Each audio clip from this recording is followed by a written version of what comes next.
여러분 안녕하십니까? MBN 뉴스와이드의 서남빛입니다. 요즘 연일 국민의힘 내홍 문제가 정치권에서는 가장 큰 이슈죠. 그래서 저희가 오늘 첫 번째 손님으로 바로 이분을 모셨습니다. 국민의힘 비상대책위원을 맡고 계신 전주혜 의원입니다. 바로 모셔보죠. 안녕하십니까, 의원님? 네, 반갑습니다. 네, 어서 오세요. 지금 비상대책위원이 네. 되신 지 이제 한 일주일 남짓 됐죠? 네, 지난 이제 8월 18일에 첫 회의를 예. 했습니다. 비대위라는 거는 당내의 비상 네. 상황을 네. 수습하기 위해서 이제 네. 꾸려진 조직 아니겠습니까? 예.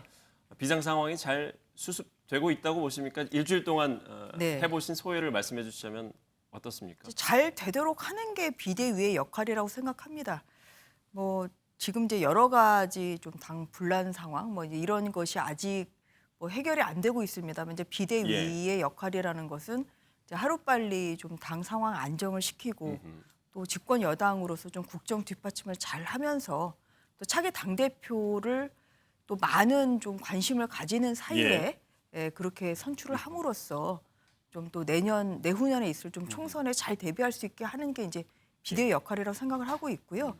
뭐 일주일밖에 이제 안 됐습니다만 뭐 그래도 큰 네. 사명감과 좀 책임감을 가지고 임하고 있습니다. 자, 갈 길이 멀고 또 바쁘실 네. 텐데 방금 이제 차기 당대표 선거 말씀 주셨으니까요. 네. 전당대회 얘기를 바로 들어가 볼게요. 지금 전당대회를 연내에 치르느냐 아니면 네. 해를 넘겨서 내년 1월 또는 2월에 치르느냐 가지고 네. 말들이 많잖아요. 언제 치르는 게 좋다고 보세요? 이게 중요한 이유는 많은 분들이 아시지만 이준석 전 대표의 네. 경선 참여를 허용을 하느냐 아니면 막느냐 이 문제랑도 연동이 돼 있지 네. 않습니까? 이제 우선적으로 이제 뭐 누구를 위해서 이 이제 전당대가 실시되는 것은 아니기 때문에 어떠한 그런 뭐 이준석 대표가 이제 출마하느냐 아니냐 예. 이제 이것에 저희가 그렇게 연연하면서 이렇게 좀 일정을 정하기는 어려울 것 그러니까 같습니다. 전대 날짜를 잡는 데 있어서 이준석 전 대표의 참여 여부 이게 중요한 건 아니다. 그러니까 뭐 하다가 이제 뭐 그렇게 또 시기가 되면 그렇게 될 수는 있는 거겠지만 그래서 어떤 그 한 사람의 출마 여부를 염두에 두고 거기에 따라서 네. 뭐 더 당긴달지 아니면 더 늦춘달지 이제 그럴 필요는 없다고 생각을 하고요. 현재는 이제 가장 이제 지금 눈앞에 있는 것은 이제 가처분 결과죠. 네. 이제 비대위 전환에 대해서 뭐 집행정지 가처분 신청을 지금 이준석 전 당대표가 지금 한 상태고 아무래도 이 결과를 좀 봐야 좀 구체적인 일정을 좀 논의할 수 있을 것 같습니다. 뭐 예를 들어서 이제 기각이 된다고 하면은 이제 또 뭐 여러 당원들이나 또 의원들의 의견을 수렴해서 좀 그것이 조금 빨라질 수가 인용 가능성에 있겠죠. 대해서는 낮게 보시는 그런데 거죠? 이제 만약에 인용이 된다고 하면 뭐 어떠한 그런 뭐 하자의 치유 뭐 이런 것을 이제 해야 되는 상황이 올 수 있기 때문에 어떤 그런 지금 뭐 원하든 원하지 않든 그것은 또 늦춰질 수밖에 없는 것이고 그래서 현재 우선적으로는 좀 가처분 결과를 보고 난 다음에 좀 확정하는 게 좋겠다 일단 그렇게 생각을 하고 있습니다. 그리고 이제 2차적으로는 아무래도 이제 당원들과 또 의원들의 여러 의견을 수렴해서 정해야 되겠다. 제가 비대위원이지만 또 초선 운영위원 중에 한 명이거든요. 그래서 제 역할은 뭐 저의 개인적인 의견을 비대위원으로서 말하는 것이 아니라 여러 그 초선 의원들의 의견을 수렴해서 또 그것을 가지고 좀 결정에 참여하는 뭐 이런 것이 가장 이상적이라고 생각하고 있습니다. 가처분 신청에 대한 결과는 잠시 뒤에 저희가 조금 더 여쭤보기로 하고요. 먼저 이 전당대회 일정 관련해서 당권 주자 중인 한 명인 김기현 의원 같은 경우에는 국감 직후에 하자라고 주장하고 있고 그것은 곧 연내에 치르자라는 주장인 것이고 반면에 주호영 비대위원장 같은 경우에는 좀 천천히 내년 1월 말이나 아니면 2월쯤 열자라고 주장을 하시는 것 같아요. 둘 중에는 뭐가 더 좋아 보이시나요? 이제 내일 국민의힘 그 의원 연찬회가 열리거든요. 그래서 이제 연찬회가 열리는 기회에 주호영 비대위원장께서는 이제 그 의원들의 좀 의견을 여러 가지로 수렴을 하겠다 지금 그렇게 말씀을 좀 하신 상태라 주호영 위원장은 내일 또, 좀 연찬회에서 좀 다양한 그런 의견을 좀 나누는 그러한 토론의 장이 될 것 같습니다. 그래서 주호영 위원장 같은 경우에는 당원들 의견도 듣겠다라고 말씀을 하셨고 또 비대위원분들의 의견도 듣겠다고 했는데 비대위원을 맡고 계시니까 우리 의원님 생각은 어떠신가요? 저는 좀 각각의 의견이 일단일장이 있는 것 같습니다. 그러니까 예를 들어서 이제 12월에 이제 전당대회를 하자는 지금 입장에서는 예. 지금 이제 8월 말이면은 민주당은 또 새로운 당 대표가 선출이 네. 돼서 이제 새로운 그러한 구성이 되는 것이죠. 그래서 이제 그것에 비해서 좀 12월에 우리도 좀 빨리 그렇게 예. 그 민주당의 또 새로운 출발에 맞춰서 우리도 네. 연내 좀 끝내자. 뭐 이런 것도 저는 예. 뭐 또 일리가 있다고 생각을 하고 있고요. 또 주호영 비대위원장께서 얘기하시는 거는 이제 네.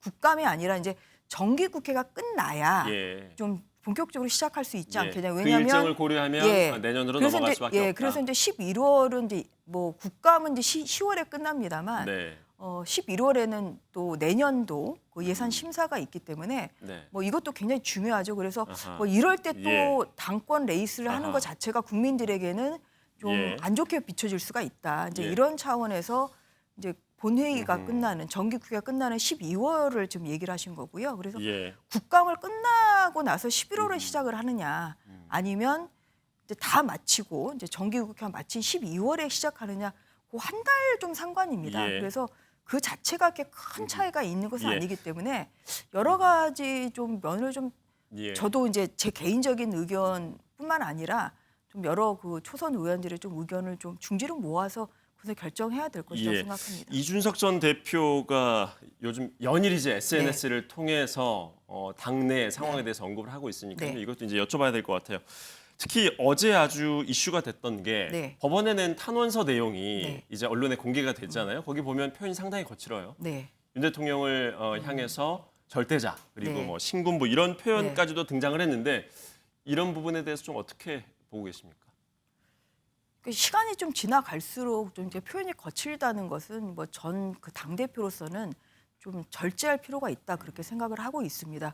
물론 뭐 이준석 대표가 뭐 탄원서가 뭐 이렇게 뭐 외부에 알려질 것을 물론 생각을 뭐 못하다 보니까 네. 또 본인의 생각을 이제 순수히 이렇게 적어낸 그런 면이 있을 수도 예, 있겠습니다만 의원님은 이제 판사 한편으로 출신이시니까 보면 탄원서에는 이게 보통 좀 거친 표현들이 담기나요?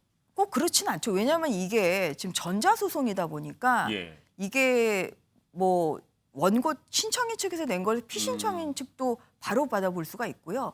또 반대로 피신청인 예. 측이 낸 것을 또 신청인 측에서도 바로 받아볼 수 있기 때문에 네. 어쨌든지 간에 어떤 언론의 노출을 떠나서 피신청인 측에서 이제 이것을 복고라는 것은 당연히 그것을 염두에 뒀어야 된다. 예. 그렇다고 하면 본인의 어떠한 그런 이제 주장을 입증하는 데 있어서 주장을 이제 네. 펴는 데 있어서는 좀 더 논리적인 것이 좋거든요. 그런데 저도 뭐 언론에 난 그 앞면만 봤습니다만 예. 너무 그것은 이제 감정이 좀 앞서고 네. 그리고 특히 이제 법원에 몸담았던 저로서는 예. 법원의 메커니즘을 잘 모르는 것 같다. 예. 왜냐하면은 법원 판단이라는 것이 굉장히 독립적으로 열리고 어떤 영향을 뭐 예를 들어서 네. 뭐 정치권의 영향이랄지 뭐 아니면은 어떤 더 위에 있는 뭐 대통령실의 영향 이런 네. 것은 절대로 그것은 개입할 수가 없습니다. 그렇기 때문에 예. 판사들이 굉장히 독립적으로 그리고 뭐 법 논리와 또한 증거 자료에서 판단을 이제 하는 것인데 예. 거기에 대해서 좀 뭔가 좀 그 부분에 있어서 우리 당의 뭐 김기현 전 대표랄지 예. 아니면 뭐 주호영 비대위원장이 이제 뭐 그 기각 확률이 높다 예. 이렇게 이제 말한 것에 대해서 너무 이제 그 두 분에 대해서 좀 모독적인 그런 발언을 그 내용이 좀 담겨 있기 때문에 네. 그 부분에서 저는 매우 유감스럽게 생각합니다. 탄원서 내용 하나 더 여쭤볼게요. 이준석 전 대표가 탄원서에 담은 내용을 보면 네. 폭로성 내용도 있습니다. 예를 들면 이런 거예요. 윤석열 대통령과 가까운 쪽에서 자신을 향한 회유 시도가 있었다라는 것이거든요. 네. 만약에 이게 사실이라면 가정을 전제로 한 질문입니다만 이러면 파장이 굉장히 커지는 거 아니겠습니까? 저는 실명을 공개를 하시는 게 좋을 것 같습니다. 왜냐하면 이게 법원의 이런 판단이라는 것이 뭔가 이제 본인이 윤리위에서 받은 이러한 그 6개월의 당원권 정지가 억울하다고 생각을 하실 수도 있겠죠. 예. 그렇다고 하면 그 6개월의 그 당원권 정지에 대해서 다퉜어야 되죠. 네. 그런데 이제 거기에 대해서는 다투지를 않고 이제 비대위 전환에 대해서 좀 다투고 있는 이런 사실에 있어서 네.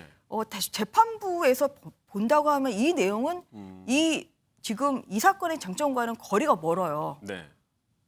그냥 이 사건에서는 중요한 것은 비대위 전환의 절차적 실질적으로 이제 예. 비상 상황인지 그리고 또한 그러한 뭐 절차에 있어서 문제가 없는지 이 두 가지거든요. 네.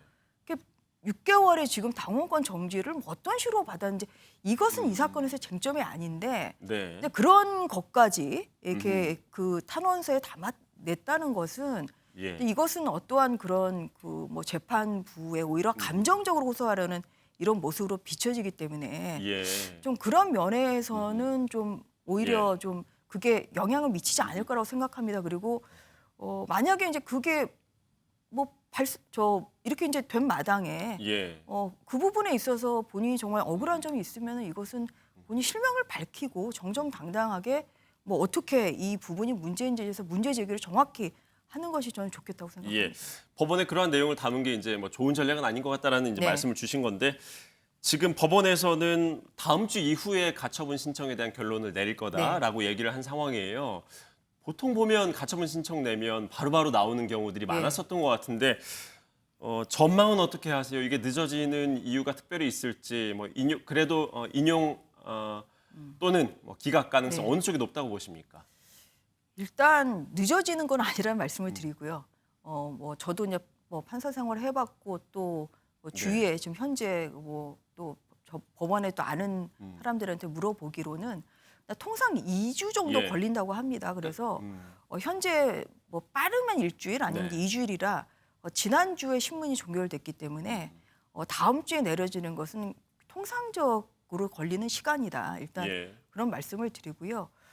저희가 이제 뭐 제가 이제 뭐 율사 출신이다 보니까 뭐 신청서 내용도 좀 보고 또 네. 국민의힘 측에서 제출한 또 답변서 내용도 봤습니다만 저는 가능성으로 본다고 하면 뭐 기각 가능성이 조금 더 높다 이렇게 예. 좀 생각합니다. 왜냐하면 이게 이제 정당의 어떤 자율성과 어떤 그런 절차적 하자 이제 두 가지를 사실 비교 역량이라는 거거든요. 예. 왜냐하면 정당의 자율성도 사실 이게 이루어져야 또 존중이 돼야 되는 것이죠. 네. 그래서 그러한 부분에 있어서 일단 비상대책위원회로 가기로 일단 의원들뿐만 아니라 네. 또한 상임 전국위원회, 전국위원회에서 좀 결정을 좀 예. 내린 좀 이러한 그렇게 당에서 다 결론 상황인데, 내렸기 때문에. 예, 그러한 면에서 이제 존중받아야 될 정당의 자율성이 예. 있습니다만 이게 이제 너무나 큰 그 절차적 하자가 있다고 하면 네. 이것은 이제 존중을 못 받는 것이죠. 그래서 그런 면에서 이 정당의 자율성과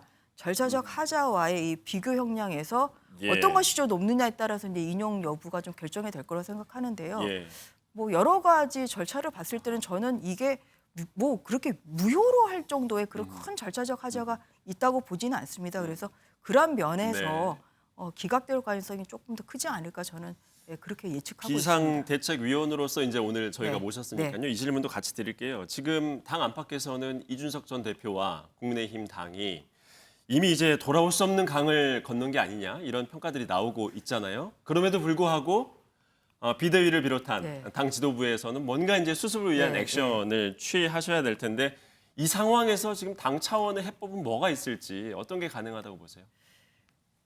그러니까 어떤 그냥 화해 이제 이런 면은 뭐 이것은 좀 시간이 좀 걸리지 않을까 그렇게 생각하고 네. 있습니다. 이제 주호영 비대위원장께서도 얼마 전에 이제 이준석 전 당대표를 이제 만나셨고 뭐 이런 것이 또 언론에 보도가 됐습니다만 결국은 이제 이러한 좀 부분에 있어서는 네. 당장 어떠한 그런 가시적인 성과가 있기는 좀 어려운 상황이지만 또 정치는 생물이라고 하지 않습니까? 그래서 또 뭐 어제 뭐 적이 오늘의 동지가 될 수 있고 오늘의 동지가 내일의 적이 될 수 있는 것이 정치이기 때문에 예. 저는 뭐 이준석 전 당대표가 또 당을 위해서 헌신하신 부분도 충분히 있고 예. 또한 당을 또한 그 사랑하는 이런 마음도 충분히 있고 어떤 그런 그 윤석열 정부의 또 성공을 위해서 계속 그 당선을 위해서 열심히 또 노력을 했기 때문에 네. 또한 그 성공을 또 바랄 거라고 생각하고 있습니다. 그래서 큰 틀에서 사실은 지향하는 바가 다르진 않다고 생각을 하고 있고요. 그렇다고 하면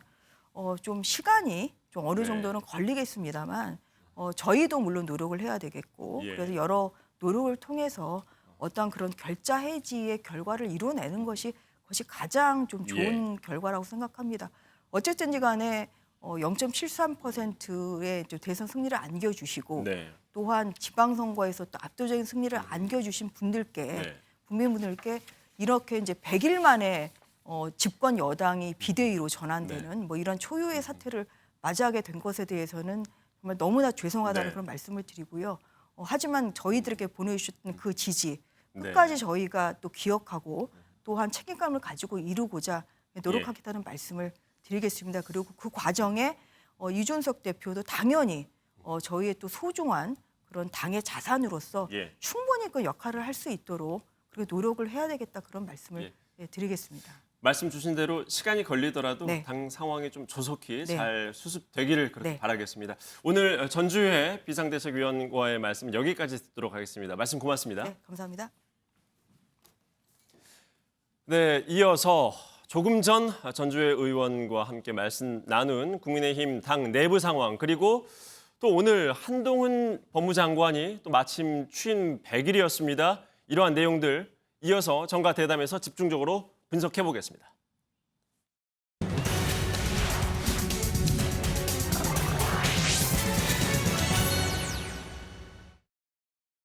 아니 지금 법무부 장관이 말씀에 따른다고 하더라도 간단한 요지 정도 통보하고 이야기를 해주는 정도가 그런 정도라고 한다면 어느 정도 양해가 될지 모르겠습니다. 그런데 지금 그 정도 상황이 아니라 심지어는 진술을 받은 내용까지 구체적으로 이야기를 했다라고 하기 때문에 수사상 기밀 유출을 했다라는 그렇지 겁니다. 않습니다. 법원에서는 장관님, 법원에서 장관님, 판결하기 때문에 장관님, 재판부를 예를 장관님, 들어서 문제되는 판사가 있거나 들으세요. 그러면 판단할 수 똑같은 있어야 이야기 합니다. 지금 계속 이야기하시는 거잖아요. 아니 그렇지 않아요. 제 얘기를 막고 계시잖아요. 이야기하는데 아니 제 얘기를 막고 다른 계시잖아요. 식으로 계속. 그렇게 판단을 한다는 건 아니 그렇지 잘못됐다는 않아요. 겁니다. 전혀 다른 이야기입니다. 아니 제가 설명드리겠다고 하지 않습니까? 제가 말을 안 하겠다는 문제지만 장관님 제가 그 충분히 당시에 설명 들었으니까 됐고요. 아니 제가 설명 자, 안 했는데 들었다고 말씀하시면 예, 어떡해요? 들었습니다. 괜찮습니다. 네. 저는 반도 안 했는데 괜찮아요? 예, 충분히 들었습니다. 예.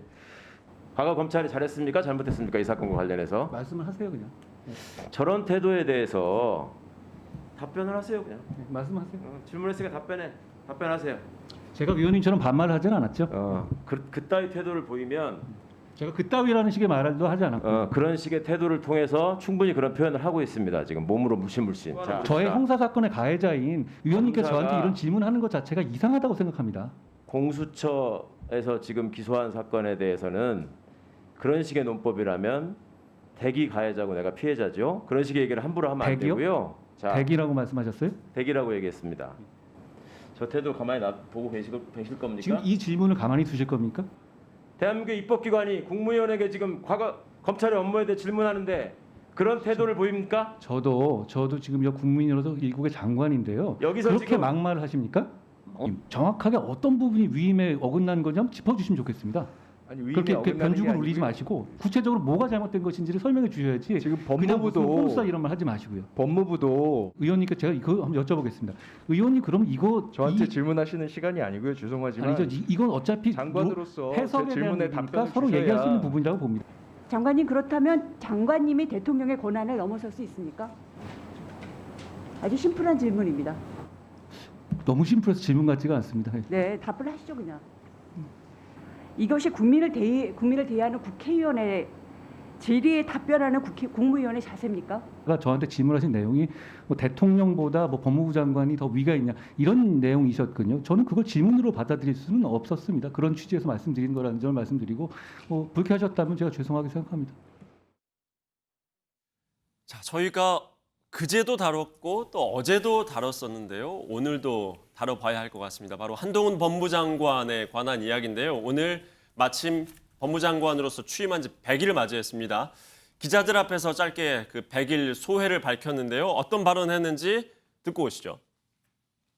100일째 소감까지 부탁드립니다. 벌써 100일이 됐는지 시간이 빨리 지났고요. 100일이라는 시간이 일을 제대로 하기에는 시간이 부족한 시간인데요. 그러니까 소회를 말할 단계는 아닌 것 같고 앞으로 정치 논리라든가 진영 논리 가리지 않고 국민에게 도움이 되는 일을 찾아서 속도감 있게 하겠습니다. 법무부에 남은 좀 과제 어떤 게 있다고 생각하시는지 한 말씀 부탁드립니다.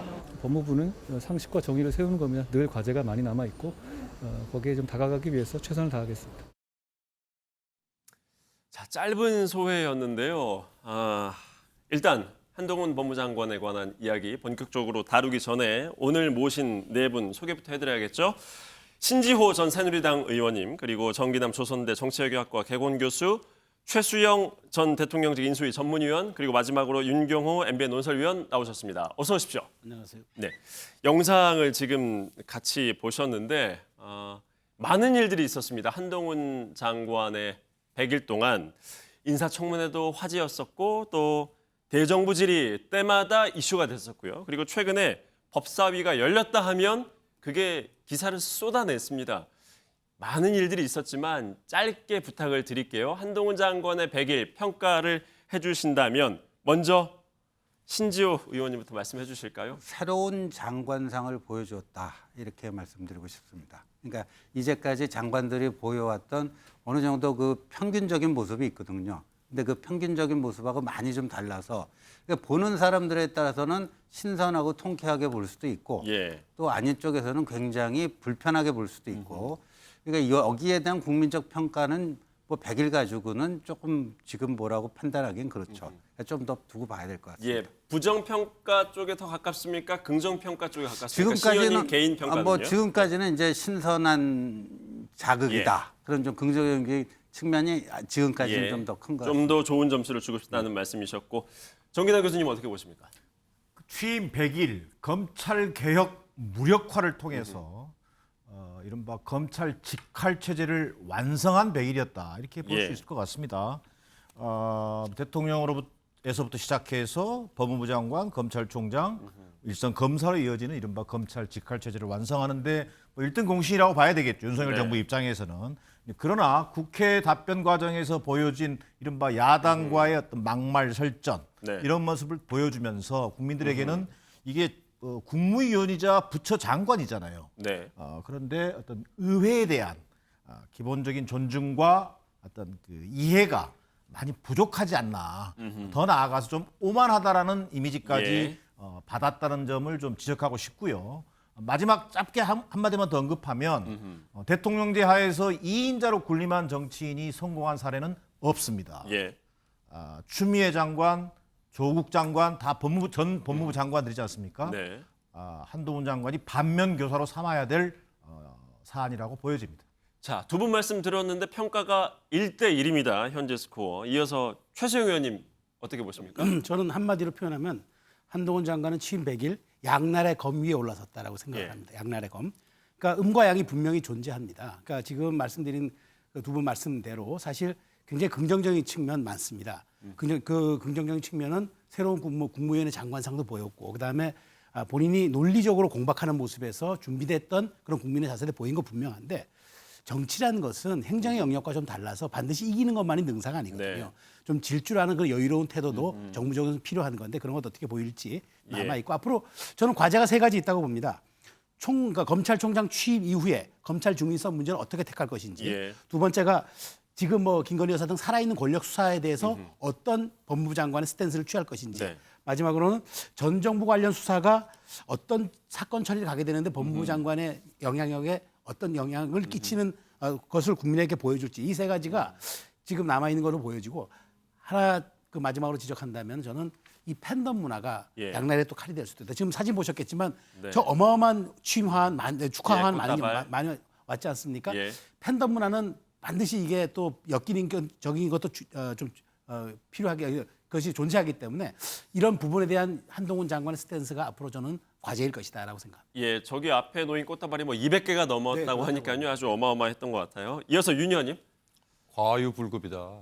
지나치게 똑똑함, 지나치게 빈틈없음을 보여주려 하다가 오히려 지금 부족함이 더 많이 보여지는 그리고 반감이 더 많이 생기는 그런 꼴인 것 같아요. 뭐 법무장관 누구보다 잘 아시다시피 정치인이 아니에요. 대통령을 대신해서 정책을 대리받아서 집행을 해야 되는 행정 파트의 하나의 일원이고 또 정책으로 성과를 보여줘야 되지 정치인인 것처럼 말로써 뭔가 본인의 존재를 보여주려고 하는 그런 데서 오히려 저는 과유불급이다. 앞으로도 저는 마찬가지라고 봅니다. 한 장관이 말로 야당 의원들, 정치인들과 싸워서 이겨내는 모습에 박수를 받는 걸로 착각을 한다면 그건 큰 오산이다. 정책의 성과로 보여줬으면 좋겠다. 예. 그 얘기하고 네 분 말씀을 들어보니까 주로 한동훈 법무장관의 태도에 관한 그런 평가들을 주로 주셨습니다. 한동훈 장관이 이 자신의 태도에 대한 얘기도 짧게 했는데요. 그것도 듣고 오시죠. 최근에 그 야당 의원들과 좀 감정적인 설전을 벌이는 게 부적절하다 이런 이야기도 나오는데 뭐 국민들께서 생생히 다 보셨고 판단하실 거라 생각하고요. 공감해 주시는 의견 못지않게 비판해 주시는 의견도 잘 듣겠습니다. 자, 한동훈 장관이 이렇게 얘기를 했는데 그런데요. 민주당 법사위원 측 분위기는 한동훈 장관의 태도를 그냥 넘어갈 것 같지는 않습니다. 탄핵 얘기까지 언급이 됐거든요. 이어서 바로 들어보겠습니다.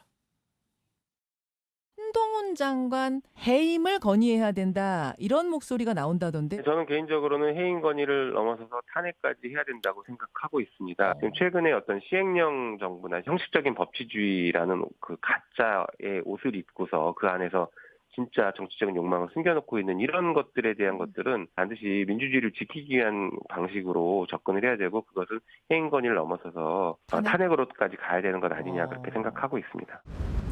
탄핵 얘기는 민주당이 한 것이고 민주당이 절차에서 결정하실 문제라고 생각하고 저는 헌법 절차를 따르겠습니다.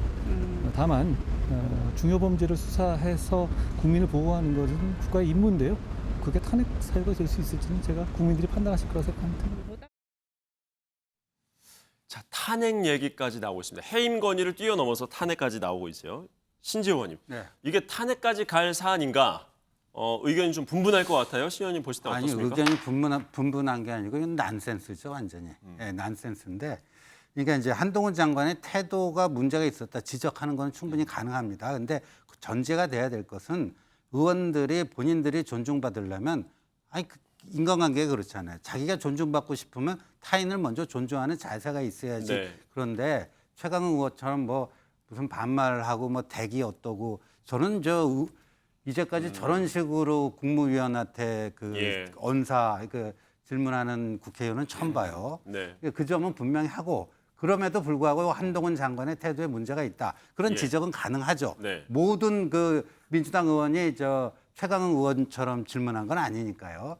그런데 그걸 가지고 탄핵을 얘기한다?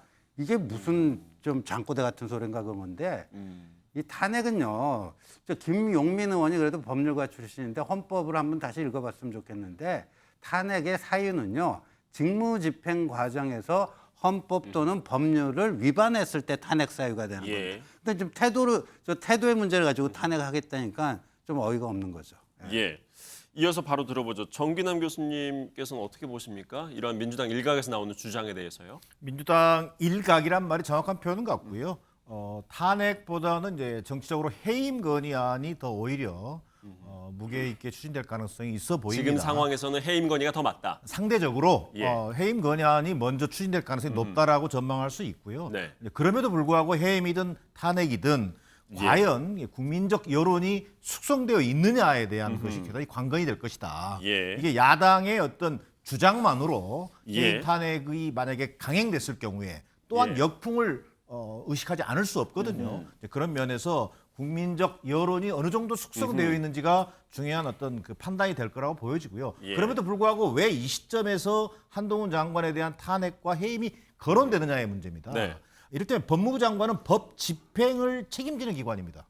법의 수호자인 거죠. 네. 그럼에도 불구하고 최근에 보여진 이른바 시행령을 통해서 어떤 검찰 개혁을 무력화시키려고 하는 시도라든지 뭐 이런 한동훈 장관이 보여준 모습은 오히려 법 기술자에 가까운 모습이었다. 그리고 또 헌법 권한쟁의 심판을 청구하면서 또 한편은 시행령에 있는 시행령을 통해서 등이라고 하는 한 자로 어쨌든 그동안의 검찰 개혁의 성과를 무너뜨리는 그런 어떤 이중적인 법 해석이라든지 또 국회 법사위장에서 보여지는 모습 지금까지 역대 장관 중에서요 국회의원의 질문에 대해서 질문 같지가 않다라는 식의 답변 태도 이런 것들이 오히려 정치적 해임을 재촉하고 있는 건 아닌지 한동훈 장관이 좀 되돌아봐야 될 문제라고 보여집니다. 예. 민주당의 공세는 그런데 여기서 멈추지 않고 있습니다. 김건희 여사에 대해서 특검까지 도입을 하겠다. 이게 당론으로 추진될 수도 있다. 이렇게 압박을 하고 있거든요. 이와 관련한 정치권의 공방도 들어보겠습니다. 건진 법사가 대통령 부부와의 친분을 이용해서 세무조사 무마 청탁이라든가 일권 개입을 한다는 의혹이 있어서 청와대 대통령실에서 조사하겠다고 얘기했어요. 건진 법사 조사하고 있습니까? 대통령실이 그 민간인에 대해서 수사를 해라 말라 좀 그럴 입장은 아니기 때문에 찌라시에 이제 그런 내용이 나와서 그것이 사실 여부를 확인하고 있다. 예. 근데 제가 알기에는 우리 대통령실에서 각 대기업들한테 건진 법사를 주의하라고 당부 메시지를 보낸 걸로 알고 있습니다. 그런 적이 있습니까 없습니까? 혹시 그 메시지가 있으면 저한테 좀 주십시오. 전혀 그런 이야기 들어본 적이 없습니다. 대통령실에서 어떻게 각 기업에다가 무슨 뭐 누가 위험하니까 조심해라 하는 그런 지시를 보낼 수도 없고. 예, 알겠습니다. 이 부분은 찌라시라는 얘기죠. 근데 이 부분에 대해서 우리 그 대통령과 그리고 대통령 부인과는 아무 상관이 없다 이런 건가요? 그렇죠. 김건희 여사한테 건진 법사와의 관계라든지 이런 부분에 대해서 혹시 물어본 적 있습니까? 그건 한번 체크를 해봤는데 한 1년간 전혀 없었다고 들었습니다. 자, 방금 보신 화면은 이제 어제 국회 운영위에서 건진 법사와 관련한 여러 가지 의혹들에 대한 정치 공방전을 들으셨는데요. 이 부분 잠시 뒤에 짚어보기로 하고 먼저 조금 전에 말씀드린 이제 민주당이 추진한다고 하는 그 김건희 여사에 관한 특검. 이게 지금 국정조사도 추진을 하고 있거든요, 민주당에서. 근데 그것보다 더 나간 공세란 말이죠.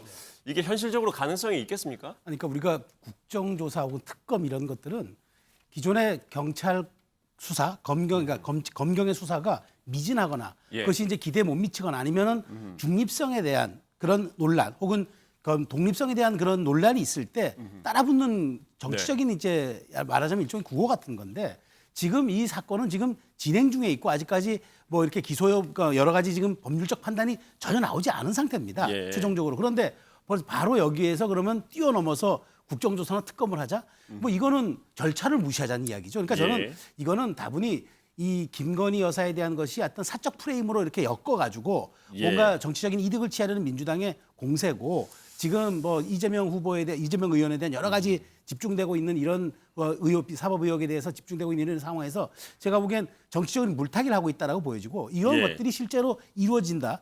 뭐 패스트트랙에 태운다든가 뭐 아니면은 뭐 법사위에서 이렇게 밀어붙인다든가 뭐 법사위원장이 국민의힘이기 때문에 쉬워 보이진 않습니다만은 그러나 이렇게 강행으로 치달을 경우에 저는 역풍 맞을 거라고 생각합니다. 우리가 정치라는 것이 상괴의 그 도리에서 이루어지는 것이고 국민이 생각하는 상식선에 부합하는 것이 정치인데 이렇게 무리하게 거의 오만으로 비춰진다면 저는 민주당이 득될 게 없다고 보고 민주당이 8월 28일 날 새로운 지도부가 출범해도 이런 이슈에 묻혀버리면은 정말 민주당도 컨벤션 효과를 누리지 못하기 때문에 이건 아마 제가 보기에 정치적인 그런 구호 혹은 당략적인 그런 접근 방식이라고 저는 생각합니다. 윤경호 의원님. 여론을 향한 정치적인 그렇죠 공세 뭐 이런 거죠. 더군다나 국정조사든 특검이든 여야 합의 없이는 불가능하잖아요. 그리고 방금 최수영 의원이 지적하셨듯이 국정조사나 특검에 가기 전에 다른 수사기관의 뭐 전 단계가 반드시 필요한 거고, 근데 그런 것도 없이 그냥 건너뛰어서 이렇게 나오는 거는 사실은 정치적인 공세죠. 그 얘기는 뭐냐? 다른 사안과 이걸 영어로 얘기해서 딜을 할 수 있는 그걸로 활용할 수 있는 거니까. 그렇다면 이건 뭐 실현 가능성을 염두에 두는 것보다는 여론을 향해서 근데 왜 갑자기 국정조사를 얘기하지? 왜 갑자기 특검을 얘기하지? 그러면서 뭔가 뜯어보게 만들고 다시 한번 쳐다보게 만드는 그런 효과일 겁니다. 그런 정치적인 공세의 효과를 노린 것이다라는 말씀을 주셨는데 윤 의원님 지금 보면 조금 전에 우리가 본 건진 법사의 이권 개입 의혹 관련한 것도 공세를 아주 거세게 하고 있잖아요. 이 부분 대통령실에서 조사가 진행 중인 걸로 알고 있는데 이 부분은 조사가 잘 될 수 있을까요? 흔히 말하는 정보지, 찌라시 뭐 여기에 건진 법사와 관련해서 얘기들이 한참 주목을 끌었던 적이 있었죠. 아까 민주당의 강득구 의원이 했던 얘기, 대통령 실에서 대기업들에게 건진법사라는 사람이 이렇게 이권 개입을 하고 다니니 조심하라라고 메시지를 보냈다. 이것도 흔히 말하는 정보지에 등장을 했던 얘기 아니겠어요? 그러니까 이제 그런 얘기들이 먹혔던 이유는 대선 국면에 그러니까 작년 12월 언저리에 이 건진법사라는 사람이 당시 세계일보 보도로 매체에 공식적으로 확인이 됐고 또 당시에 국민의힘의 네트워크 본부였나요? 뭐 그런 곳에 자리를 차지하고 있었고 심지어는 뭐 윤석열 당시 후보의 등을 그냥 아주 가까운 사이인 양 두드리는 모습까지 나오고 이랬으니까 그 상황에서는 건진법사의 존재를 부인하기는 어려울 건데 문제는 그 다음에 더군다나 대통령 취임 이후에 과연 건진법사의 이런 호가호의 위세를 부리는 여러 가지 행태들이 구체적으로 나왔느냐? 그게 없는 한은 사실 이거 역시도 잘못하면 공세에 그칠 가능성이 높은데 그럼 왜 꺼내느냐? 결국은 건진법사와 윤 대통령 아니면 건진법사와 윤 대통령의 배우자 이 연결고리를 가지고 야당은 계속 공격을 하기 위한 걸로 그렇게 봐야겠죠. 근데 건진법사라는 분이 문제가 있으면 당연히 조사하고요. 진짜 뭐 잘못한 게 있으면 응분의 대가를 치르도록 해야 되죠. 근데 야당 의원들이 왜 대통령실에서 그 문제를 제대로 처리를 안 하느냐. 이것도 좀 엉뚱해요. 왜냐하면 대통령실에서 지금 민간인인 건진법사를 무슨 권한과 그 법적 근거를 가지고 조사를 할 수가 있죠? 안 돼요. 불가능합니다. 그건 민간인 사찰이에요. 그러니까 지금 공직기강 비서관실에서 지금 대통령실 근무자들에 대해서 뭐 보안 유출이라든가 이 감찰을 하는 거는요. 공직기강 비서관이니까 공직자들에 대한 그거를 하는 거예요. 조사를. 근데 건진법사가 공직자가 아니잖아요. 그러니까 왜 대통령실에서 건진법사 문제를 뭐 하냐, 이게 엉뚱한 데 가갖고 화풀이 하는 거고요. 야당이 정말 그런 얘기하고 싶으면요. 특별감찰관. 문재인 정권 5년 동안 임명하지 않고 수십억의 혈세를 낭비했던 특별감찰관 3인을 추천하고 대통령실을 보내서 누군가 그 한 명이 되면요. 특별감찰관은 영부인하고 특수관계에 있는 사람이라고 보고 건진법사에 대한 조사를 할 수가 있습니다. 어제 운영위에서요. 이것뿐만 아니라 좀 눈길 끄는 장면들이 여러 가지가 있었는데요. 하나하나 더 좀 보도록 하겠습니다. 김은혜 홍보수석의 국회 데뷔 전이었는데 어떤 모습 보였는지 보고 오시죠. 이와 같은 사실을 김은혜 당시 대변인께서 이동관 수석에게 알리면서 홍보수석실 내 권력 암투가 있었다. 이런 내용인데 기억 안 나세요? 전혀 모릅니다. 당시에 대대적으로 언론에 보도됐던 내용이라서 질의를 드리는 거고요. 이것이 당시에 사실인가요? 보도 내용을 보셨잖아요. 근데 보도 내용이 사실입니까? 저는 아니, 이 사안에 보도됐던 대해서 내용에 알고 대해서 있지 못합니다. 말씀드리는 거예요. 근데 그게 정당한 사실이라면 제가 답변을 드리겠지만 제가 모르는 사안에 대해서 답변을 이 드리지 언론 못합니다. 보도에 대해서 기억하냐고 여쭤봤죠. 제가 이 사실관계에 대해서 확인을 했습니까? 이 언론 보도도 제가 잘 기억을 하지 못합니다. 제가 기억하냐고 여쭤봤냐고. 제가 기억하냐고 여쭤봤지. 못한다고 하면 그건 거기서 끝내십시오. 대답을.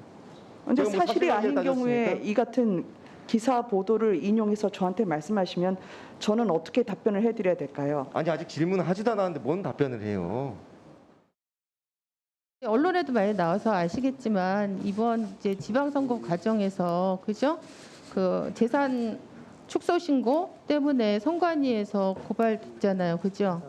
저는 그 같은 사실에 대해서 알고 있지 않습니다. 선관위로부터 고발당했다는 사실은 제가 알고 있지 않습니다. 아니 어떻게 후보 당사자 지금 투표날 6월 1일 투표날 김은혜 후보에 대해서 이의 제기가 모든 경기도 전 투표소지에 다 붙었는데 그걸 모르신다고요? 선관위로부터 제가 고발을 당했나요? 공고를 한 것과 선관위가 고발 조치를 하는 것은 별개의 문제로 알고 있고 선관위의 고발했습니다. 고발이 당사자 문제에 있는지는 대해서 제가 잘 이렇게 모릅니다. 만일 경우 당사자 문제에 대해서 관리 안 되고 인지 안 되고 이런 분이라면 대통령실에서 어떻게 대통령 업무나 국정 업무를 이렇게 관리하실 수 있을지 저는 너무 지금 놀랍습니다. 전 당연히 아실 거라고 생각했는데 이렇게 답변하시면 안 되죠. 제가 알고 있는 선에서는 그것이 진짜 사실이 이 아닌 것으로 장면을 알고 전 국민이 있습니다. 보고 있습니다. 들어가세요. 제가 들어가세요. 하고 다시 말씀드리도록 들어가십시오. 하겠습니다. 네, 선거 과정에서는 아니, 상호 후보 간의 들어가세요. 고소 고발이 있습니다. 그렇기 때문에 상호 후보 간의 고소 고발을 말씀하신 것인지는 제가 말씀드리도록 대통령 하겠습니다. 비서실장님께 말씀하시는 조용히 하세요, 조용히. 해드리도록 하겠습니다. 자, 다른 의원님들 가만히 계시고요. 너무 놀라운 일인데요. 조만간 이 홍보수석께서 의원께서 소환 조사가 이루어질 거라고 하는데 보셨죠? 그런 언론 기사 보셨죠? 누가요? 모르세요? 모르고 임명하셨습니까? 그럼 모르겠는데요. 네. 김은혜 후보자가 지방선거 과정에서 후보자 등록 시 재산 축소 의혹에 대해서 문제가 제기됐고 선관위가 이게 사실임을 확인했고 이걸 알고 있느냐라고 질문을 했습니다. 그런데 질문하는 과정에서 고발의 주체가 선관위인 것처럼 제가 발언을 했잖아요. 이 부분을 정정하겠습니다. 예, 알겠습니다. 현재 분당 경찰서에서 수사가 진행되고 있는 걸로 알고 있습니다. 이 고발 부분 주체- 정정합니다. 고발 주체가 그럼 선관위가 아니란 말씀이시죠?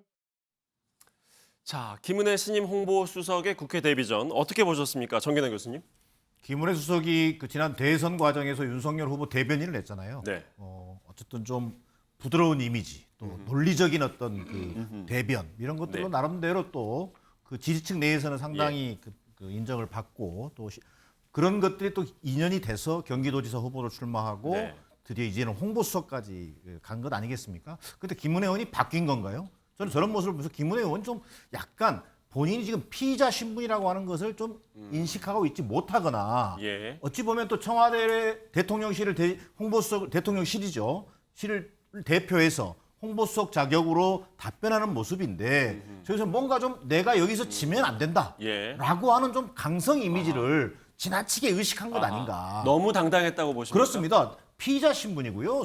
선거 과정에서 재산 신고 과정에서 16억 원을 이른바 축소 신고한 혐의로 예. 이미 분당 경찰서에서 수사를 받고 있는 상황이에요. 이미 홍보수석 되기 전에는 경찰 쪽 얘기긴 합니다만 소환까지 거론되고 있는 상황이었단 말이에요. 네. 자, 그런데 이제 홍보수석이 돼버렸어요. 그러면 이제 소환이 될지 조사가 또 흐지부지 될지 그건 모를 일입니다. 그러나 이런 상황 속에서 예. 민주당의 국회의원이 비록 팩트 관계를 좀 정확하게 확인하지 못한 측면이 있습니다. 선관위가 고발한 건 아니니까요. 예. 선관위는 선거 과정에서 정보 공개 차원에서 네. 그것을 부착했던 것에 불과한 거죠. 그런 것을 본인이 답을 하는 과정에서 뭐가 그렇게 당당합니까? 재산 축소 신고에서 피의자 신분인 것은 맞는 거 아니겠어요? 예. 그렇다면 뭔가 좀 본인의 어떤 부족함으로 예. 인해서 그런 일이 있었다고 하는 것을 인정하면 될 일이에요. 근데 싸우자고 달라드는 것 외에는 네. 좀 달리 해석할 방법이 없어 보인단 말이에요. 왜 청와대만 가면 대통령실만 네. 가면 사람들이 저렇게 강성으로 변하고 내가 여기서 뚫리면 뭐 대통령이 지금 영향을 받는다? 예. 이런 어떤 착각을 하는 건 아닌지 기본적으로 좀 의회에 대한 존중, 배려 이런 것부터 수석들이 좀 배울 필요가 있겠다라는 게 제 지적입니다. 예, 신 의원님. 아니 근데 제가 뭐 반박하고 싶은 생각이 있어서 그런 예. 게 아니고 반박을 안 할 수가 없는데 지금 저게 법정이 아니잖아요. 네. 그리고 이제 김은혜 홍보수석이 그 이제 고소고발돼 갖고 피의자 신분이다. 피의자 신분으로 저기 나온 게 아니지 않습니까? 그런 식으로 따지면 민주당 법사위원인 최강욱 의원은 지금 2개의 재판을 받고 있고요. 하나의 재판 조국 아들 인턴 허위 증명서 작성해 준 거 관련해서는 예. 고등법원에서까지 의원직 상실형을 선고받고 지금 대법원 본인이 상고해 놓고 그 송달도 안 받고 있는 예. 이런 상황인데 어제 그 법무부 장관에 대놓고 뭐 대기 어때요? 이따위 태도가 어때요? 이런 거는 도대체 그 피고인이 그 뭐라고 얘기할 겁니까? 그러니까 그렇게 따지면 한도 끝도 없는 거고요. 그러니까 이 저기 국회에서 이루어지는 그 답변하고 그 사람이 지금 법적으로 어떤 신분이냐 이거를 혼동해서 얘기하는 건 좀 아니라고 봅니다. 어제 운영위에서 여러 가지 장면이 있었는데 하나만 더 보겠습니다. 김대기 비서실장의 말 바꾸기가 논란이 됐네요. 어떤 말 때문에 그랬는지 보시죠. 8일 날 호우주의보 내리고 나서 관사에 계셨다고 약주하셨죠. 그날 맥주 네, 맥주 그러니까 술 드셨죠. 조금 마셨습니다. 그렇죠. 식사하면서. 그러니까 분명히 그날 8월 8일 날 12시에 호우 경보 내렸고 15시에 호우주의보 내렸고 17시에 호우주의보 내렸습니다. 비 올 거 뻔히 알고 있었어요. 근데 약주하시고 아까도 말씀드렸지만은 전혀 예상하지 않은 재난 비난을 예상하고 어떻게 옵니까? 예. 재난 예상하면 다 막죠 그거. 실제 그렇게 말씀하시면 안 됩니다. 여기 그런데 계신 분들 중에 이거를 결과만 두고 그렇게 말씀을 하시면 저희가 원래 아무것도 못합니다. 그죠. 저희 같은 경우 이제 그 출입 기자하고 오랫동안 전에 한 건데 그것도 어떻게 안 하겠습니까? 자 술 약주 하신 거 좋아요. 약주 하신 걸 뭐라 하는 거 약주가 아니? 아니고 식사했습니다. 식사하시고 맥주 먹어. 오케이, 좋습니다. 자꾸 그렇게 나쁘게만 말씀을 나쁘게 하시니까. 확실히 그날 술 별로 안 드셨습니까? 8일 날 8시 50분까지 계셨다며요. 8시 반. 50분이라고 제가 제보를 받았습니다. 신문에 8시 반으로 나왔잖아요. 정말 정확한 시간은 지금 신문에 본인 얘기를 하려니까요. 왜 저는 8시 반으로 생각하고 있습니다. 폭탄주요? 폭탄주 돌렸다는 사람이 있으면 저한테 좀 소개 좀 해주십시오. 데려오십시오, 저한테. 자, 어제 이 상황이요. 이제 김대기 실장이 폭우 피해가 심했던 날 술을 마셨는데도 안 마셨다고 했다. 그래서 뭐 처음에는 뭐 안 마셨다, 식사만 했다라고 했다가 맥주를 조금 마셨다라고 했던 이런 대화들이 오가서 또 논란이 됐습니다.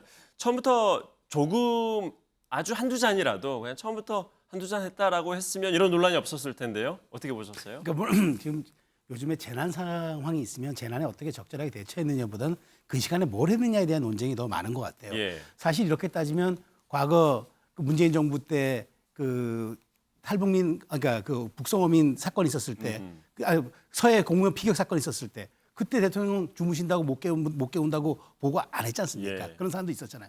근데 저는 이제 어쨌든 대통령 비서실장이 저런 질의에 사실 저도 뭐 홍보 그 라인에서 근무를 오래 했습니다만은 기자단과 식사를 하게 될 경우에 예. 간단하게 건배 한두 잔 하지 않습니까? 그게 상대방이 이제 뭐 이렇게 그 아이스 브레이킹이라 그러나요? 이제 분위기를 좀 유연하게 하기 위해서 이렇게 건배 한두 잔 하는데 뭐 그런 식으로 했다면 될 일이었는데 뭐 일체 안 마신 것처럼 얘기하다 보니까 조금 오해가 생긴 것 같은데 저는 근데 민주당이 재난 대응이 비서실장으로서 적절했느냐 거기에 따졌어야 할 부분인데 거의 기자단과의 만나면서 맥주를 한두 잔 마셨냐 안 마셨냐 이 본질에 집중하는 거는 사실 본말이 전도됐다고 생각하는데 어쨌든 김대기 실장 입장에서는 뭔가 좀 그 술을 안 했다고 얘기함으로써 좀 더 진실함을 강조하고 싶었겠지만 그럼에도 불구하고 상대가 있었으면은 충분히 그 현장에 있었던 이야기들은 다 새나갈 거라고 생각하고 솔직하게 답변하는 게 저는 더 도움이 될 거라고 봤는데 저는 어쨌든 김대기 실장이 뭔가 이번 운영위를 통해서 자신감을 드러낸 건 좋으나 저런 부분에 대해서는 시인할 건 시인하고 자기가 인정할 건 인정하는 모습도 앞으로 운영에 계속 출석해야 될 텐데 그런 점을 한번 좀 감안했으면 좋겠습니다. 예. 대통령실 관련해서 운영이 관련한 이야기를 저희가 짚어봤는데요. 대통령실 관련해서 또 오늘 논란이 된 게 있습니다. 바로 김건희 여사의 팬클럽과 관련한 게 또 이슈가 됐네요. 어떤 내용이냐면 대통령의 대외비인 대구 현장 일정이 김건희 여사의 팬클럽에서 유출이 돼서 이게 또 논란이 됐습니다. 그래서 대통령실이 급히 입장까지도 냈고요. 지금 화면에 나가고 있는 저 모습인데 지금 건희사랑이라고 하는 팬클럽에 올라온 글입니다. 공지합니다. 윤 대통령이 어떤 시장에서 며칠 몇 시에 방문합니다. 이게 윤경호 의원님, 보통 대통령실 출입을 하면 당연히 사전에 저런 내용을 공지받긴 합니다만 경호상 이유가 필요한 경우에는 구체적인 내용 이런 것들은 다 엠바고가 걸리지 않습니까? 그렇죠. 테러의 위협 같은 게 있기 때문에요. 그런데 이게 다른 데도 아니고 지금 김건희 여사의 팬카페에서 나왔단 말이에요. 이 문제 어떻게 봐야겠습니까? 굉장히 심각한 문제입니다. 심지어 저런 식의 사전 유출이 되면 대통령의 일정이 취소되기도 합니다. 아마 경우에 따라서는 경호처 같은 데서 목소리가 크다면 당연히 저건 취소해야 된다라는 의견이 올라갈 거고 또 그에 따른 책임도 누구에겐가는 아마 물을 거예요. 만약에 언론, 흔히 말하는 공식적인 매체에서 저런 사전 보도가 됐다면 청와대 출입 기자가 아마 징계 대상이 될 거고요. 이유는 아까 앵커가 얘기했던 것처럼 뭐 대통령의 안위에 관련해서 이게 사소한 일인 것 같지만 사실 대통령이 저렇게 지방이나 아니면 특정한 곳에 갈 때는 미리 경호실에서 2중, 3중 사전 답사부터 시작해서 뭐 여러 가지 대비를 한단 말이죠.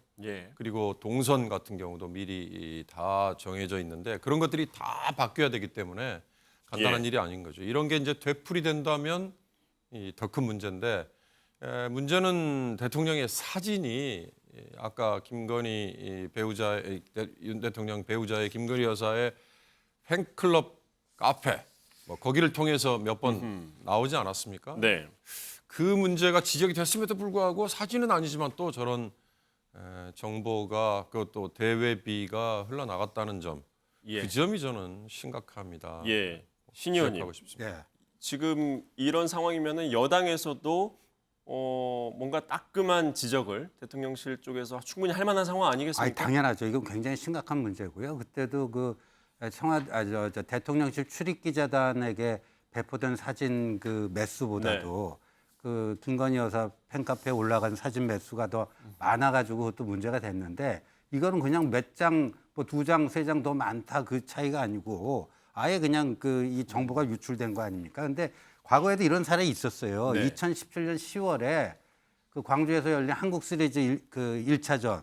예. 그때 문재인 대통령이 시구를 하러 갔는데 그 한 2시간 전부터인가 이게 인터넷상에 돌아가지고 알려져가지고 그때도 큰 문제가 됐고요. 예. 그때 야당이었던 국민의힘은 거기에 대해서 당연히 비판적으로 얘기를 예. 했죠. 어떻게 이런 게 이제 있을 수 있느냐. 근데 지금 거꾸로 된 상황 아닙니까? 그래서 지금 뭐 대통령실 내부 감찰한다는데 어디서 어떻게 샜는지 예. 정확하게 유출 경로를 확인하고 확실하게 이런 일이 재발되지 않도록 아주 강력한 조치를 취해야 된다고. 이게 또 하필이면은 김건희 여사 팬카페에서 나왔단 말이죠. 앞서 지금 신 의원님께서도 지적해 주셨습니다만 그 전에도 계속 팬카페 관련해서 논란이 있었잖아요. 정 교수님, 이게 지금 대통령실에서는 김건희 여사 쪽과는 전혀 관계가 없다 이렇게 입장을 정리한 걸로 조금 전에 내용이 들어왔는데 이 부분 계속해서 지금 어쨌든 팬카페에서 나오고 있고 그 가능성은 어떻게 보세요? 아니, 이쪽 왜 김건희 여사 쪽에서 제대로 나왔을 가능성? 진상 파악도 하지 않고 김건희 여사 쪽하고는 관계가 없다고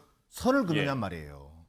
저는 이 문제가 가지고 있는 게 앞서 여러 패널께서 얘기하셨습니다만 경호 시스템상의 문제 또 이게 진상 파악을 해서 경호 책임자 등 합당한 조치가 필요한 부분들은 해야 된다라는 측면이 하나 있다면 두 번째는요. 이게 김건희 여사 리스크의 일환일 가능성이 있다. 왜? 김건희 여사 팬클럽에서 이것이 유출된 거 아니겠습니까? 예. 그리고 이전에 또 그런 일들이 유사한 사례들이 발생했었잖아요. 자, 일단 대통령실에서는 얼마만큼의 강도와 시간을 들여서 조사를 한지는 모르겠습니다만 그건 확인이 안 됐습니다만 김건희 여사 쪽이 아니라 이게 이제 당원들에게 미리 좀 알려져 있었던 행사였고 그래서 당원 쪽에서 뭔가 이게 오픈이 됐던 것 같다라고 지금 뭐 대통령실의 나왔거든요. 입장은 입장대로 또 존중할 필요가 있겠고요. 네. 자, 그러면 좀 더 지켜보기로 하고요.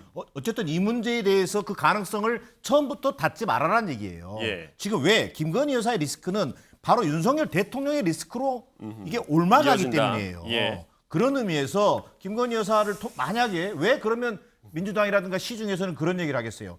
아니 대통령조차 김건희 여사를 제대로 통제하지 못한 것 아니야? 이런 지적까지 나오는 마당이잖아요. 그러면 이것을 김건희 여사의 어떤 개인적인 스타일이 특이하다 이런 수준을 넘어서서 국정 운영에 있어서 약간 위험한 수준이 될 수 있다. 자, 경호 시스템상에 이런 문제가 발생한 거 아니겠느냐? 이런 관점에서도 폭넓게 진상을 좀 파악해서 근본적인 제도적 개선책 정말 허물인 문제가 생기면 그 문제를 고치는 모습을 보여줘야 될 거 아니에요. 예. 제가 미리 전제를 깔고 한 얘기긴 합니다만 앞서도 지적하셨습니다만 그것이 제2부속실 기능의 복원이든 특별감찰관 제도 도입이든 이런 것들로 나타나야지 이것을 또 구렁이 담 넘어가듯이 이렇게 저렇게 문제를 정리해버리면 국민적 신뢰를 회복하기는 어렵다고 보여집니다. 예. 이 사안에 있어서만큼은 저희가 모신 오늘 패널분들께서 일제히 반드시 진상 조사와 그리고 개선이 필요한 부분이다라는 말씀을 주셨네요. 이어서 저희가 앞서 첫 손님으로 모셨던 전주회 의원과 얘기를 나눴었던 국민의힘 당 내용 문제를 짧게 짚고 좀 넘어가 보죠. 이준석 전 대표 연일 지금 가처분 신청에 대한 결과가 나오기 전까지 지금 시간이 좀 있지 않습니까? 연일 발언을 쏟아내고 있습니다. 오늘 또 SNS에 글을 올렸는데요. 좀 짚어보도록 하겠습니다. 최근에 있었던 이준석 대표의 모습, 저희 판도라에 나와서 했던 말, 그리고 오늘 당내 주요 인사들이 했던 발언 듣고 오시죠. 녹슨 수도꼭지를 판 사람은 이준석 전 대표 아니냐. 지금 제 얼굴에 침 뱉게 하고 있는 건 아니냐. 이런 얘기도 나오거든요. 그렇죠. 있잖아요. 국민도 속고 나도 속았다고. 아니, 그때 녹슨 수도꼭지인지 모르셨어요? 아니죠. 저는 제가 하자보수할 수 있다 확신이 있었죠. 지금 상황 보면 전혀 그런 게 아니잖아요. 애초에 제가 조금 더 영향력이 있었다면은 애초에 녹슨 수도꼭지가 납품되는 것부터 막았겠죠. 대통령께서 그럼 출마하셨을 때 언론에다가 하셨던 본인의 통치 스타일이라는 걸 얘기하셨을 때 이렇게 얘기하셨어요. 과감하게 본인이 모르는 분야에 대해 가지고는 전문가를 기용해 가지고 위임하겠다. 근데 그게 아니었던 거니까 저는 그런 의미에서 제가 뭐 속았다까지 몰라도 제 예측이 틀렸다. 틀렸다. 네, 까지는 당연히 인정해야죠. 이준석 대표랑 언제 만나셨고 좀 어떤 얘기 나누셨는지. 제가 처음에 확인해 드릴 수 없다고 해서 그 입장은 지금도 변화가 없습니다만은 그래서 제가 확인해 드릴 수 있는 최소한만 확인해 드렸고 더 이상은 제가 말씀드릴 수 없는 사정이라는 점을 이해해 주시기 바랍니다. 비상 상황을 인위적으로 만들어서 결국은 비대위 만들고 그 결과는 당대표 해임이라는 그런 법적인 그렇죠. 결과를 한 것에 대해서 하고 싶은 이야기가 많겠지만 그래도 해야 될 표현이 있고 하지 않아야 될 표현이 있다고 생각합니다. 자, 최재형 혁신위원장, 최재형 의원의 발언까지 들었습니다. 신 의원님, 네. 지금 최재형 의원도 그렇고 지금 정미경 전 의원 같은 경우도 이준석 전 대표를 향해서 비판적인 발언을 계속 하고 있어요. 이 정도면 이준석 대표가 멈출 법도 한데 왜냐하면 최재형 의원도 그렇고 정미경 전 의원도 그렇고 상대적으로 다른 분들보다는 이준석 전 대표와 가깝다고 여겨졌던 분들 아니겠습니까? 그렇죠. 그런데도 계속 비판의 수위를 높여가고 있단 말이에요. 네. 이걸 어떻게 봐야겠습니까? 그러니까 표현의 자유는 있으니까요. 뭐 무슨 얘기든 못 하겠습니까? 그런데 그 이제 윤석열 대통령을 1980년 서울의 봄과 광주 민주화 운동을 총칼로 무찌르고 권력을 찬탈한 그 신군부의 절대자로 이렇게 표현한 거 보고는 시대착오가 거의 중증 수준이구나. 왜냐하면 이준석 대표가 38살이잖아요. 네. 근데 1980년과 지금은 42년이에요. 장구한 세월이 본인 나이보다 더 많은 장구한 세월이 흘렸고요. 그 사이에 대한민국은 정말 엄청 바뀌었습니다. 예. 그 87년 6월 항쟁을 통해서 이제 민주헌법을 쟁취했고요. 평화적 평화적 정권 교체가 4번이나 된 어떻게 보면 아시아에서 아직까지 부족한 점은 있지만 민주주의 모범 선진국으로 이렇게 평가가 되는데 이런 나라를 지금 80년에 윤석열 대통령에게 좀 사감이 있다 해서 80년에 전두환 신군부와 비교하는데 지금 민주당 쪽에서도 그런 식으로는 비판 안 하거든요. 그러니까 제가 봐서는 거의 뭐 주사파 수준이에요. 그러니까 아직도 그 대한민국의 미제국주의의 식민지다 하는 거의 주사파 수준의 그 역사 인식을 하고 있고요. 그다음에 탄원서 공개가 이례적이다는데 저 말도 굉장히 잘못된 얘기가요. 보통 탄원서는요 본인 거를 본인이 써서 내기도 하고요.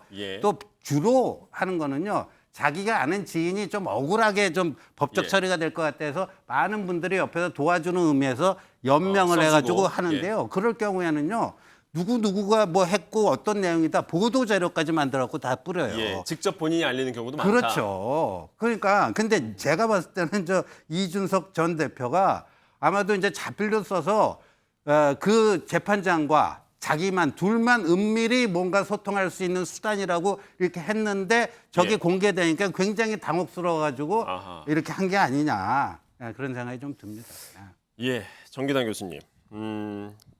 어제 국민의힘 원로들이 이준석 대표를 상당히 비판했단 말입니다. 그런데 그 원로들을 향해서 오늘 또 직격하는 SNS를 올렸어요. 멈추지 않는 기세거든요. 어디까지 갈 거라고 보세요? 이준석 전 대표 입장에서는 사실 정치 생명을 건 지금 싸움이잖아요. 그리고 좀 장기화될 가능성이 크다.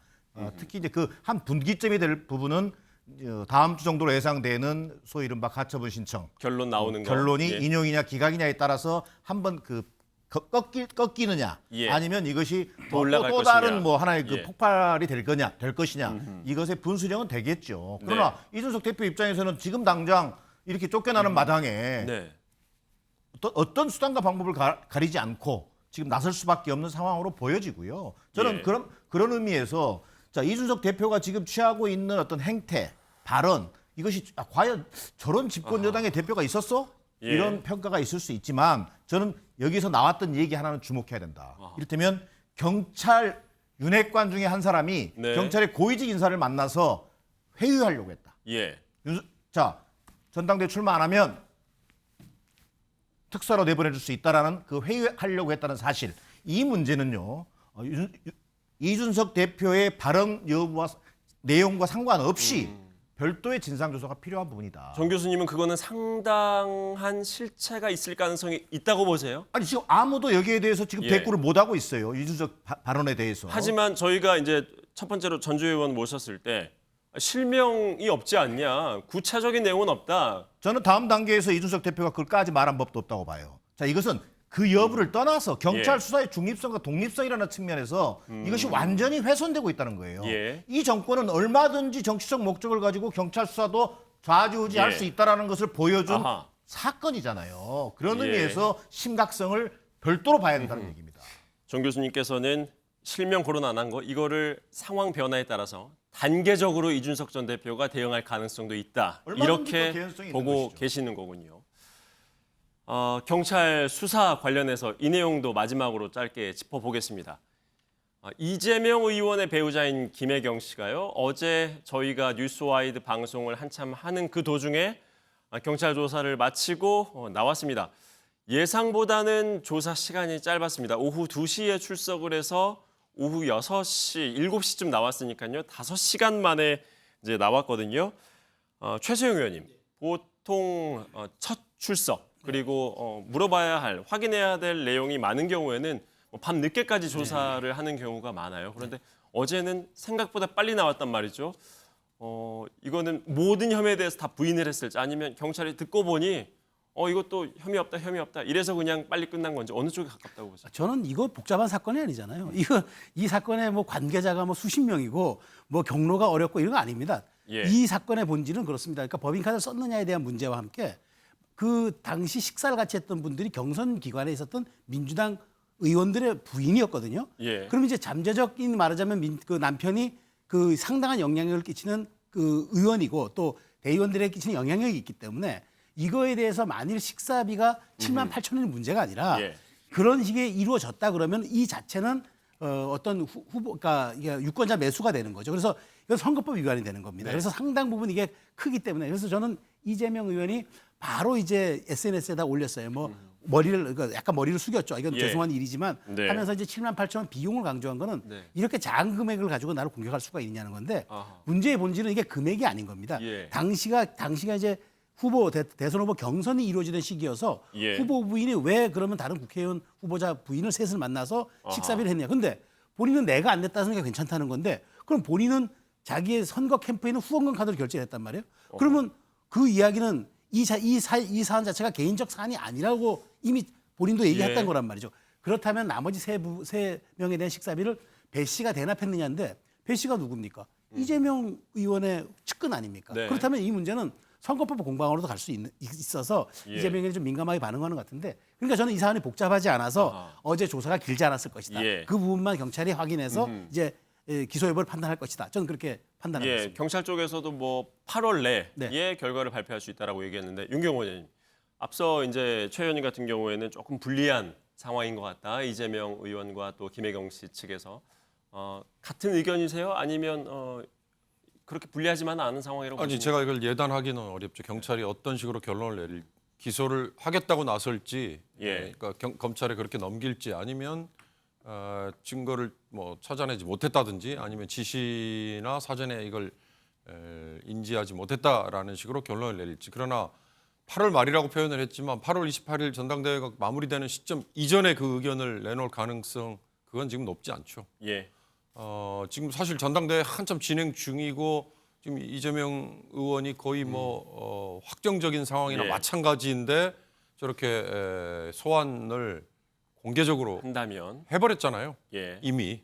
그러니까 그 자체도 어떻게 보면 경찰한테 오히려 부담을 준 셈이 돼버린 그러니까 꼴이 오히려 민주당의 전대에 개입하려고 한다. 그렇죠. 이런 프레임 때문에 그렇습니까? 그런 공격을 지금 받기 십상이기 때문에 예. 더군다나 저런 뭐 유력한 인사나 아니면 주변 사람이 관련된 사건의 경우는 소환도 사실은 비공개로 한 전례가 많았고 또 조사 자체도 사실 그렇게 했는데 예. 이번의 경우는 이렇게 공개적으로 전당대회 전에 했다는 점에서 예. 오히려 저는 뭐 이게 한 방이 별로 없이 마무리 유야무야라는 표현이 더 맞을지 모르겠는데요. 예. 그렇게 넘어가지 않을까 싶은데 문제는 이번 7만 8천 원 건은 우리 최소영 의원께서 잘 정리하셨습니다만 법인카드 자체 이제 다른데 썼던 법인카드 자체 문제까지도 만약에 확산이 된다면 예. 그거는 좀 달리 접근이 되지 않을까 예, 싶습니다. 신 의원님. 예. 지금 이재명 의원은 어제 경찰 조사가 끝난 직후에 글을 올렸어요. 네. 아내가